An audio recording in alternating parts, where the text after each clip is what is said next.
எந்த கோயில் வேணாலும் நீ கட்டிடலாம்.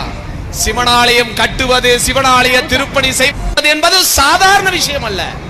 அவனை கும்புறதுக்கே அவனுடைய அனுமதி வேணும். அவன் அருளாலே அவன் தாழ் வணங்கி, அதெல்லாம் தாண்டி அவனுக்கு திருப்பணி செய்யணும்னா என்ன வேணும்? அவனுடைய பார்வை உனக்கு வேணும். வந்து கேட்பாங்க திருப்பணிக்கு, குழப்பத்த பையன் வந்துட்டான் பாருங்க, பேக்க தூக்கிட்டு திருப்பணியா அப்படின்னு பொண்டாட்டி உள்ள சொல்லிட்டு போவோம். காதுல வாங்காத, அது ஊழ்வினை வந்து அவங்க மூலியமா நம்ம காதுல உறுத்தும். ஏன்னா நீ திருப்பணிக்கு பணம் கொடுத்துட்டீன்னா உன் பாவம் அறுபட்டு போயிடும். இது சத்தியம். எப்படி இந்து தர்மத்துல ஒன்னே ஒண்ணுலதான் பாவம் அறுபடுகிறது, அது திருப்பணி என்கின்ற செயலில். அதனாலதான் பல செல்வந்தர்கள் வெளிநாட்டுக்கு போறான், கோடி கோடியா அள்ளி கொடுக்குறான். போய் தமிழ்நாட்டை சிவாலயத்தை கட்டு. அவன் பைத்தியமா? கோடி கோடியா பணத்தை அள்ளி. நீ நினைச்சுட்டு இருக்க எங்க இருந்தோ ஒருத்தர் வந்தாரு, ஒரு அம்மா வந்தாங்க, 2 கோடிக்கு கோயில கட்டி தரேன்ட்டு போயிட்டாங்க. நீ சந்தோஷப்பட்டுக்கிட்டு இருக்க.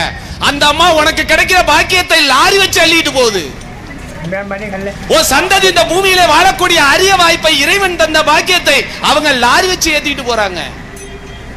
மத்தியானம் ஈரோட்ல இருந்து வந்த அவங்கள சந்திக்கும் போது உள்ளாதான் சொன்னேன், ஐயா நீங்க பணம் கொடுக்க வேண்டாம், என் மக்களை ஒற்றுமைப்படுத்துற. அவங்க தோல் கொடுப்பாங்க, அவங்க தோல் தடுமாறும் போது என் தோலை கொடுக்கலாம், நம்மளா தோல் கொடுக்கலாம். நல்லா புரிஞ்சுங்க. முதல்ல நீ தோல் கொடுக்கணும். உன் தோல் தடுமாறும் போது எங்களை மாதிரி பைத்தியம் அப்ப வந்து தோல் கொடுக்கணும். ஏன்னா நீ தடுமாறக்கூடாது. தர்ம சத்தியத்துக்காக பேருக்கு இல்லையா? இங்க தடுமாறுற ஊராயுது யாருகிட்ட இல்ல. கண்ணை மூடுனா கட்டுக்கட்டா இருக்கு உள்ள. அக்கௌண்ட்ல போட்டது போக போடாது வேற இருப்பு இருக்கு. இதை மாத்த வேற முடியாதான். இந்த பணத்தை வச்சுட்டு என்ன செய்ய